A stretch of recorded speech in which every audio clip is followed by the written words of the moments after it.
بسم اللہ الرحمن الرحیم۔ شفیق صاحب کا کراچی سے مصور پوچھتے ہیں قربانی کا جانور خریدنے کے بعد گھر لاتے ہوئے گاڑی کے اندر پچھلی ٹانگ زخمی ہو گئی ہے،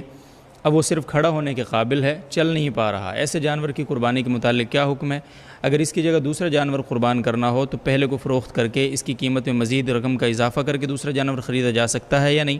اگر اس کو صدقے کی نیت سے ذبح کر دیا جائے تو اس کا گوشت خود کھا سکتے ہیں یا نہیں؟ جانور لاتے ہوئے اگر زخمی ہو گیا اور اتنا لنگڑا ہو گیا کہ چلنے کے قابل بھی نہیں رہا وہ، تو اس کی قربانی جائز نہیں ہے۔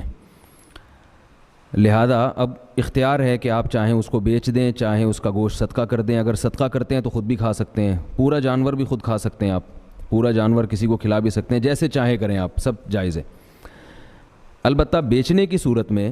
اگر آپ نے اس جانور کو بیچ دیا تو نیا جانور جب آپ لیں گے تو آپ کو جو اس میں نفع ہوا ہے، یعنی جانور آپ یا تو اتنی ہی قیمت کا لیں جتنا میں آپ نے پہلا جانور بیچا ہے، اور اگر آپ اس سے کم قیمت پہ نیا جانور لیتے ہیں تو اضافی جو آپ کو نفع ہوا ہے وہ نفع آپ کو صدقہ کرنا پڑے گا۔ یہ جو میں نے حکم بیان کیا یہ مالدار آدمی کا ہے، یعنی اس آدمی کا حکم ہے جس پر قربانی واجب تھی، اور ایک غریب آدمی ہے جس پر قربانی واجب نہیں تھی، وہ اگر جانور لا رہا ہے اور جانور کی ٹانگ ٹوٹ گئی اور اتنی جانور زخمی ہو گیا کہ اب چلنے کے قابل نہیں ہے، تو غریب آدمی اسی جانور کو بھی قربان کر سکتا ہے۔ تو یہ مسئلہ ہے کہ جانور لاتے ہوئے اس میں کوئی ایسا عیب پیدا ہو گیا، لیکن یہ یاد رکھیے کہ اگر جانور کو ذبح کرنے کے دوران کوئی عیب پیدا ہو گیا، جیسے قصائی جب جانور گراتے ہیں تو بعض دفعہ اس وقت اس کی ٹانگ ٹوٹ جاتی ہے یا کوئی عیب پیدا ہو جاتا ہے، تو وہ بلا کراہت جائز ہے۔ گھر میں ابو اور بھائی کمانے والے ہیں اور کاروبار میں نقصان کی وجہ سے بھائی مقروض ہو گئے اور والد صاحب جاب کر رہے ہیں، کیا ہم پر قربانی فرض ہوگی؟ بھائی قربانی ہر ایک پر اس کے نصاب کے حساب سے ہوتی ہے۔ ابا مالدار ہیں تو ابا پر ہے، آپ پر نہیں ہے، آپ مالدار ہیں تو آپ پر ہے، ابا پر نہیں ہے۔ تو آپ کی اگر اتنی ارننگ ہے کہ قربانی کے 3 دنوں میں 40-50 ہزار روپے آپ کے پاس ہوں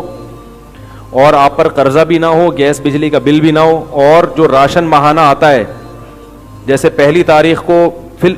یعنی فرض کریں کہ پہلی تاریخ ہے اور بقرعید آ گئی، 40 ہزار پڑے، لیکن ابھی راشن گھر کا آئے گا،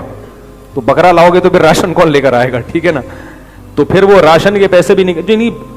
جو بنیادی خرچے ہوتے ہیں وہ نکال کے 40 ہزار یعنی 52.5 تولہ چاندی تقریباً 40 ہزار کی اتنے بچ رہے ہیں، تو پھر قربانی واجب ہے، ورنہ واجب